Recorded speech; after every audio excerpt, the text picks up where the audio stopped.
Paco Abundis, director de Parametría. ¿Qué tal, Paco? ¿Cómo estás? Mucho gusto. Gracias, Raimundo, por la Paco, invitación. a ver, estoy viendo yo algunos demográficos de la encuesta de salida y veo que por edad, por escolaridad, por ingresos, por género, o sea, en todos los rubros, Andrés Manuel López Obrador apabulla, o sea, no gana, apabulla. Y aquí también hay algunos rubros en los cuales no se había comportado así el electorado por Andrés Manuel López Obrador en otras elecciones. ¿Por qué no nos platicas sobre esta encuesta de salida? Mira, como bien decías, la encuesta de salida es el instrumento más poderoso que tenemos para ver qué pasa con el elector. Esto no es una preelectoral, no es antes de elección, no es una postelectoral, no es lo que ya pasó. Este es al que agarramos saliendo y le decimos qué hiciste, por qué lo hiciste.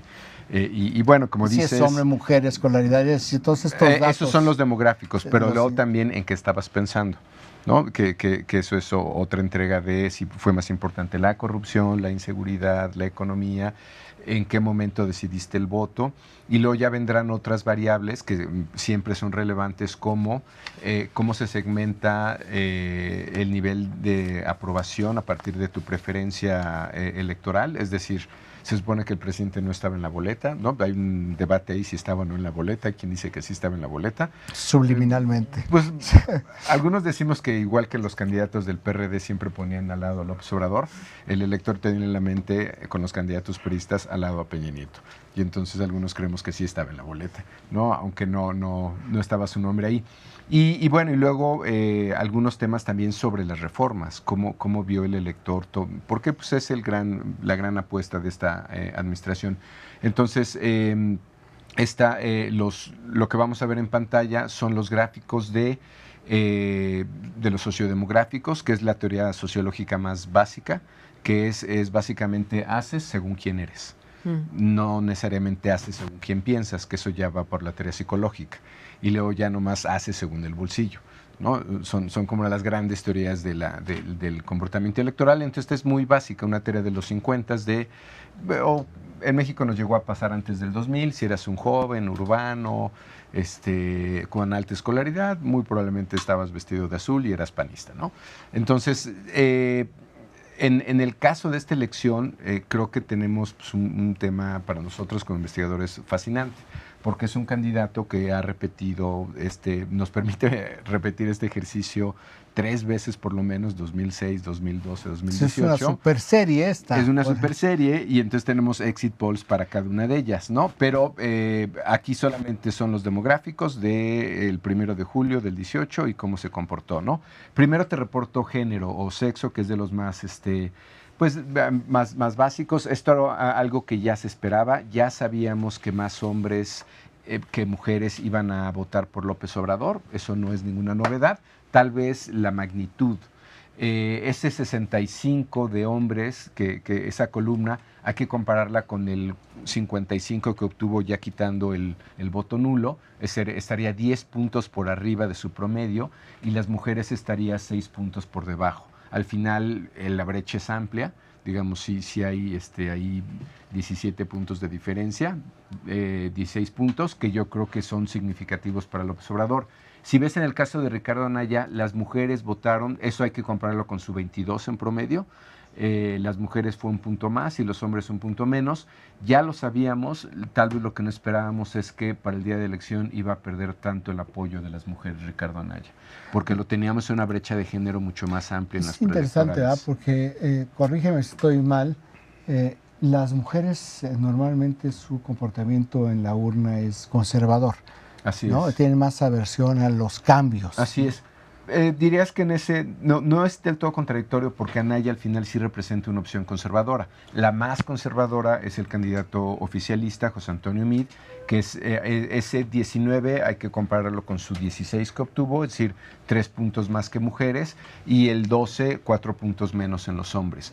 Pero ahí se nota más el sesgo al que tú te refieres. En principio las mujeres son aversas al riesgo y entonces votarían por una opción oficial o por una opción conservadora, que es lo que representa José Antonio Meade y Ricardo Anaya. Y otro dato contraintuitivo interesante es el del Bronco. Sabemos que en términos de razones de voto fue el más votado en el tema de economía o la razón por la que lo votaron más. Lo que no esperábamos es que este perfil fuera... Impresionante, ¿ah? Para serte franco, no tengo una explicación clara. No habrá sido no habrá sido el de mocharle las manos, o sea, ¿no crees que ese tipo, porque recuerdo yo algunas campañas en otro momento no presidenciales donde castración y pena de muerte pues, les dieron buenos votos a los candidatos, a los partidos. Sí puede ser la mano dura lo que está llamando la atención o una sensación de seguridad. La búsqueda de seguridad, Así ¿no? es una buena hipótesis. Para serte franco, ahí sí... No. Es hipótesis. Es hipótesis, exacto. Simplemente es hipótesis. Tenemos el dato, pero no tenemos exactamente el argumento. Luego podríamos ir al gráfico o a la variable, al demográfico que tiene menos sesgo, que es edad. Si ves aquí, todos los grupos se comportaron de manera similar. A mí se me hace interesante el de 26-35 porque en el exit poll del 2012, López Obrador ya se había llevado el segmento 18-24. Es decir, es este mismo segmento 6 años después, ¿no? Ahora estaría en 24-30. Y otra vez se vuelve a llevar. Los millennials se consolidan. Así es. Ese mismo corte actualizado, puesto en el tiempo, se comporta igual. Y ciertamente los más jóvenes, los primovotantes, hay que decir que ahí había casi 15 millones de potenciales, 2 millones de 18 años, otros 2 millones de 19 y 11 millones de 20 a 24. 55%, pero se comporta, si ven, prácticamente no hay varianza, 55, en el que hay varianza en el de 63, 26, 35, 56, 56, 55. Es decir, no hay ningún... Pero ese de 26, 35 sí me llama la atención porque en el registro que tenemos del exit poll del 12, en términos absolutos, López Obrador le ganó ese segmento a Peña Nieto, aunque haya perdido la elección, pero es uno de los segmentos por los cuales se cierra la brecha y se acerca a 7 puntos. Recordarán que... Estaba en 13, ¿no? Y se acerca a 13, 15 días antes. Que fuimos crucificados porque sobreestimamos al actual presidente y entonces ya no era una diferencia de 15 puntos, 12, acabó en 7, ¿no? 39-32. Este fue un segmento muy importante para esa explicación. Esos son los responsables de que los crucificaran. Sí, fue una parte importante, digamos. Ya hubo una reivindicación histórica en este 1 de julio. Insisto en que no hay tal reivindicación. De hecho, ese es otro análisis, pero en realidad en el 2012 nos fue mejor que ahora. No hubo disputa. Eso es muy interesante. No hubo disputa por segundo y tercero, y ahora tenemos diferenciales hasta de 15 puntos. Abro un paréntesis en eso. A ver, te pregunto, la razón por la cual les fue mejor en el 2012 y les fue peor en términos de opinión pública, frente a lo actual, que dices los diferenciales fueron más grandes, pero les fue mejor, tiene que ver con, punto número 1, el imaginario colectivo empató con el ganador. Esa es una proposición. La otra es que en esta ocasión hubo empresas o hubo invenciones de empresas que se prestaron particularmente, no particularmente, sino para que el PAN y el PRI las utilizaran como instrumentos de propaganda. O sea, eso tiene que ver con yo creo que el segundo las enormes distorsiones. El segundo es muy importante porque recordarán que la discusión de los últimos días, casi últimos meses antes de elecciones, esos datos no pueden estar bien, no representan a la población, ¿cómo es posible que una muestra de 1000 casos puedas decirme quién va a ganar? Las tasas de rechazo son altísimas. La falsa discusión de los indecisos. Para quién trabaja, ¿no? Había desde cuestionamientos éticos, morales, hasta metodológicos, y como bien señalas, se crearon una serie de firmas, no lo puedo decir de otra manera, que empezaron a publicar mediciones que cuestionaban un poco los datos que nosotros estábamos publicando, en nuestro caso con Reuters, pero estaban los otros colegas con otros medios, ¿no?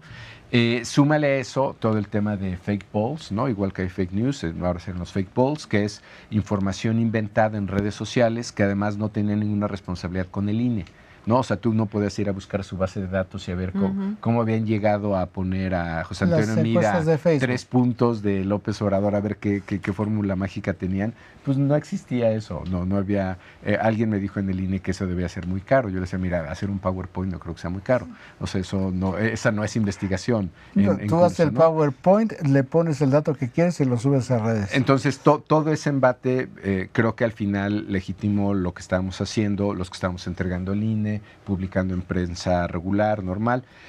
Súmale que cuando un candidato gana por mayoría absoluta, 53 puntos, sin tener segunda vuelta, diferencia entre primero y segundo lugar, 31 puntos, pues con esos datos todo el mundo puede ser cívico, ¿no? O sea, tenemos un candidato que a las 8 de la noche salió a reconocer, que ¿no? Luego salió el otro 15 minutos después, y con esa diferencia... En 45 minutos resolvimos el postelectoral. No, fuimos suizos, ¿no? Una noche. Pero entonces, cuando tienes ese diferencial de 31 puntos, si la ventaja es de 5, 10, 15, 20, 25, 30, claro, estás bien. No, estás bien porque diste bien el ganador. A mí, 2012, ahora lo comparo mucho con lo que pasó en la última elección de Colombia, donde Duque ganó con 12. Había encuestas que lo daban en 20 y otras lo daban en 6. Parecido a lo que dimos aquí. Lo que ves es que las primeras planas allá fueron, las encuestadoras otra vez aciertan. Vaya diferencia. Vaya diferencia. Oye, Paco, regresemos a los demográficos. Sí. Bueno, vamos a los dos segmentos que son para algunos sorpresivos, sobre todo cuando alguien quiere definir a López Obrador como el candidato de izquierda, ¿no? Si vemos al siguiente de edad, que sería escolaridad, si lo vemos en pantalla, vamos a ver esta pendiente pronunciada que tienen sus votantes. Sin estudios, otra vez hay que tener en mente ese 55 que fue su promedio, están 45 puntos digamos en su preferencia, es decir, 10 puntos abajo. Primaria, 6 puntos abajo. Secundaria, ya 3 puntos arriba del promedio, 58. Preparatoria, 59. Y universidad o más, 65, 10 puntos arriba. Creo que la tendencia es clara. Sí, a mayor escolaridad, mayor apoyo. Así es. Y el PRI se comporta normal. Si ven la roja, entre sin estudios, se dobla prácticamente su preferencia. Hay que recordar que su número final fue 16. Aquí tiene 31. Luego primaria 26, 10 puntos arriba. Secundaria ya se empieza. Secundaria ya es 16, ¿no? Y preparatoria y universidad cae. Y el PAN o Ricardo Anaya se desdibuja. No tiene ningún perfil claro. Creo que es de los datos que más ha llamado la atención, y el que sigue, que es por ingreso, porque todo el mundo espera que un candidato de izquierda sea votado por la gente que menos tiene, y como está correlacionado con escolaridad, por lo tanto la de menor escolaridad. Y esto un poco lo que dice es que en realidad López Obrador tiene clases medias, o lo votaron buena parte de las clases medias. Hay que recordar que esos segmentos, digamos, como universidad o más, depende qué número consultes, pero en el país no hay más de 15% del país que tenga universidad o algún posgrado. Entonces, si bien son los segmentos que más lo prefieren, son los segmentos que menos pesan, porque nuestro promedio de escolaridad en realidad está en secundaria. Está en 8 o 9 años, sí, ¿no? Según nuevamente el dato máximo que atiendas. 9 años, ¿no? Exactamente. Los últimos datos. Y eso tiene un correlato por ingreso, que sería el siguiente gráfico. Verás que si lo podemos ver en pantalla. Por ingreso, ¿verdad? Sí, es la misma tendencia, prácticamente se repite el mismo gráfico. Nuevamente, pues a mayor ingreso los segmentos se van haciendo más pequeños, pero si ves, en el primer segmento es 44%, luego 57%, 59%, y cuando la media es 55%, y luego más de 15,000 pesos es prácticamente igual que los universitarios. Qué interesante este dato de que pues, es un voto fundamentalmente de clases medias. Y yo recuerdo el discurso de cierre de campaña de Andrés Manuel López Obrador en el Estadio Azteca, donde hablaba para hacer cosas por dos sectores, los más pobres y los que más dinero tienen, y un poco no lo dijo de esta manera, pero y las clases medias pues súmense a donde quieran, pero realmente no había nada para las clases medias, que fueron las que se volcaron mucho por él. De hecho, este gráfico ya lo tenemos para el 12, pero no en esta magnitud ni con esta pendiente. Pero ya en el 12, y parte de la hipótesis también es que corrupción es un tema de clases medias, y fue parte de su plataforma del 12. Se nos olvida, pero cuando la gente decía que hizo muy mala que pensaba que López Obrador podría hacer muy mala campaña, yo creo que se referían sobre todo al 6, pero en realidad en el 12 creció. Creció hasta 32 puntos y toda la pendiente que tiene en su campaña es positiva. Y el tema que ya incorporó desde el 12 fue el tema de corrupción. No estaba en la agenda pública. De hecho, en ese momento, si mal no recuerdo, solamente el 4% del electorado pensaba que era un tema importante. Lo teníamos en las preelectorales y de hecho ni siquiera lo tenemos en el exit poll, porque en la encuesta de salida no consideramos que era una variable fundamental, todo era inseguridad y economía. Pero por literalmente a petición popular lo tuvimos que meter en el 15, ¿no? Y creció como el causal más importante para el 18. Porque el 15 ya había pasado la Casa Blanca. En el 15 ¿no? ya Que había fue pasado... como la pérdida de ingenuidad de muchos mexicanos sobre Así el tema. es. ¿no? Y entre el 15 y el 18 tuvimos buena parte de los escándalos de los gobernadores de los estados, en particular Veracruz, que la gente, creo que a veces en el análisis no dimensionamos el nivel de impacto que tuvo ese escándalo sobre el propio presidente. Porque en un esquema presidencial la pregunta de la gente era ¿cómo es posible que él no supiera que esto estaba pasando? Claro. ¿No? Entonces hubo, aunque parece ser que la estrategia del PRI era como dejarlo de lado o, digamos, enterrarlo, cuestionarlo, en realidad le estaba afectando cada vez más a la imagen del presidente. Yo creo que hay muchos saldos que hacer todavía. Sí, todavía mucho elección. Análisis, ¿no? Del por qué. Ajá. Lo que tú publicaste en Eje Central, ¿no? Me parece un gráfico muy claro, ¿no? Lo que esta combinación de seguir nuestros niveles de aprobación con eventos específicos. Creo que a veces también hay que tomar en cuenta el efecto que tuvo un evento en particular, como dice la Casa Blanca, pero yo creo que ese pudo tener tanto o más efecto como el caso de Veracruz. Bueno, es que eso fue como el despertar. Como el despertar, exacto. Y luego lo de Veracruz fue constante. Magnificarlo y hacerlo... ¿Cuántas investigaciones sobre Veracruz publicó Eje Central el año pasado? 6. 6 el año pasado. Y lo que falta. Sí. Más lo que publicaron otros medios. Es decir, hubo muchas investigaciones sobre Veracruz. Y de otros gobernadores publicamos de cada uno como 3. César Duarte, Borge, también. Pues anduvieron muy activos los exgobernadores, ¿verdad? Oye, Paco, ahora,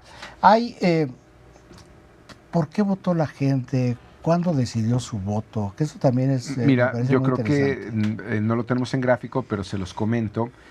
Tenemos uno, me parece los más interesantes, que es el momento de decisión del voto. Y ahí tenemos 4 variables que en sí mismo no deberían ser excluyentes, pero es una forma de forzar la respuesta para tener una categoría más clara. La pregunta era literalmente, ¿cuándo decidió usted por cuál partido o candidato votar? Siempre voto por el mismo partido y aquí tenemos la ventaja de tener el registro desde 2003, es decir, desde hace 15 años. Y o sea, el voto duro Andrés Manuel López Obrador lo tienes perfecto. Sí, exactamente. El de hoy, que es muy chiquito, porque no, prácticamente, pero el del PRI, que pues se fue pulverizando. Pero esta variable o esta categoría, siempre voto por el mismo partido, hace 15 años representaba casi la mitad del voto, 47%. En el 6 bajó a 44, en el 9 bajó a 38, en el 12 bajó a 37, no estaba mal todavía, creo que es parte de lo que explica al actual presidente. En el 15 bajó a 31, pero este último registro lo tenemos en 19. Wow. Bajó de hace 15 años, de casi la mitad de la población, a 1 de cada 5 electores, 20%, 30% de caída en 15 años. Ese yo creo que es de los cambios más sustanciales, pero obviamente si ese cae, pues las otras variables tienen que crecer. Durante la campaña, lo tenemos en 19, en 2003 terminó en 36 puntos, es decir, casi 1 de cada 3 electores te dijo que estuvo atento a las campañas, El crecimiento es más paulatino, de 19 puntos en el 3 a 26 puntos en el 6, baja nuevamente a 23 puntos en el 9, 29 puntos en el 12, 26 puntos en el 15 y se dispara a 36 puntos en esta última elección, crece 10 puntos.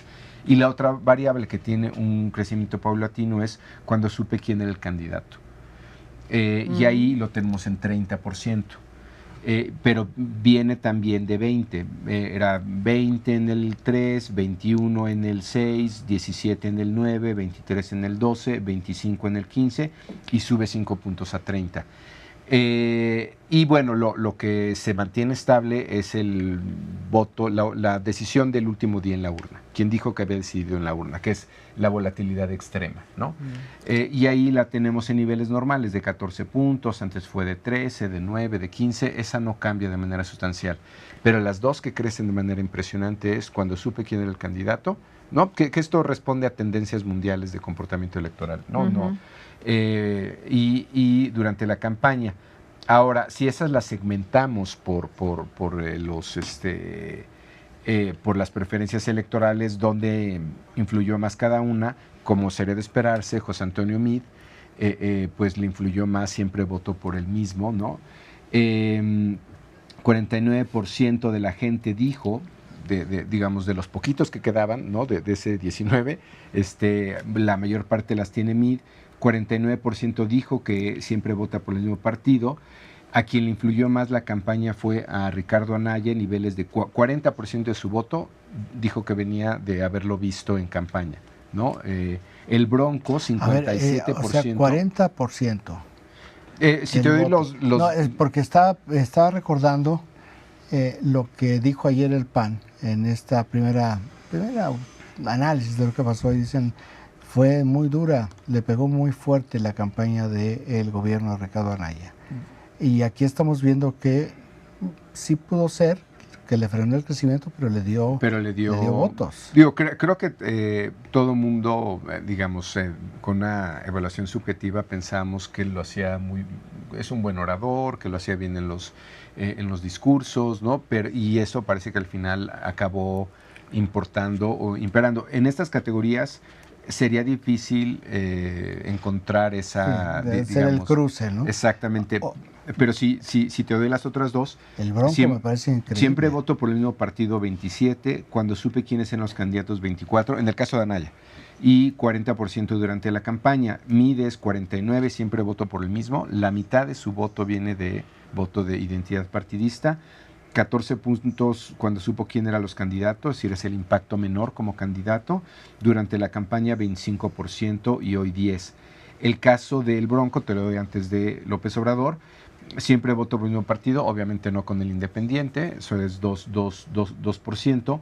Cuando supo quiénes eran los candidatos, 26%, y durante la campaña, 57%. Ahí estamos viendo esos resultados, ¿verdad? 57%. Es que le gustó a la gente hubo un segmento de la población, si lo combino esto con las razones de voto, que lo vamos a ver ahora, la gente que dijo que le importaba, el Bronco concentra la variable economía, con mayor intensidad como razón de voto a él como candidato. Si quieres lo revisamos.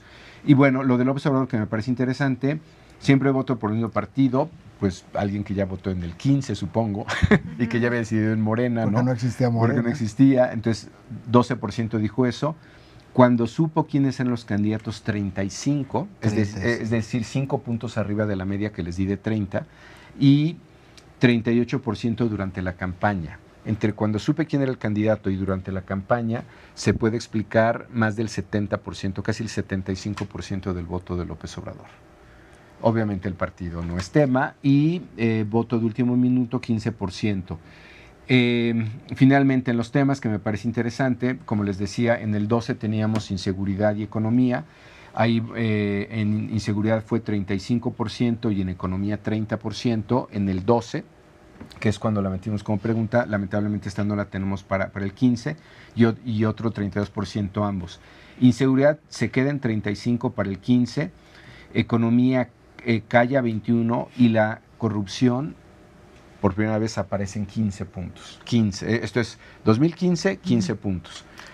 y todas las O sea, categorías en 22. 3 años subió 300%. Porque es que era 4%, está en 15%, pero es 300%. 15, pero espérate, ¿cuánto crece del 15 al 18? O sea, si De tiburón 2. de 15% crece a casi 30, 29%, aparece como la causa más importante para todos los electores para decir su voto. Wow. Economía 28, inseguridad 23, todo 18. Incluso podríamos magnificarlo si ese todo se lo sumamos a las otras categorías. Pero otra vez, cuando segmentas viene lo interesante. ¿Qué fue importante para cada elector? Para los de Anaya dijeron que lo más importante fue... Anaya y Mide están bastante balanceados, ¿no? Hay poco sesgo. Pero para los de Anaya, 30% dijo inseguridad, 23% economía, 23% corrupción y 23% todo. Pero finalmente 7 puntos de diferencia, la inseguridad. José Antonio Meade, 26% inseguridad, 23% economía, 20% corrupción, 23% todo. Como se sabía, su debilidad era corrupción, ¿no? 1 de cada 5 de sus electores dijo que la corrupción había sido tema, probablemente había creyó el argumento de él no tiene que ver con eso, ¿no? El Bronco, antes de pasar al observador, inseguridad 9, parece que no fue, economía 56, más de la mitad de los electores de Jaime Rodríguez el Bronco dijeron que era un tema de economía. Ahí tengo la impresión que su discurso de no a los subsidios, electores como entes todos ellos son más de lo autónomos, mismo. Yo no voy a... eso parece que impactó, 20% corrupción y 15% todo, ¿no? Entonces, a lo mejor, esto te diría que tal vez fue más...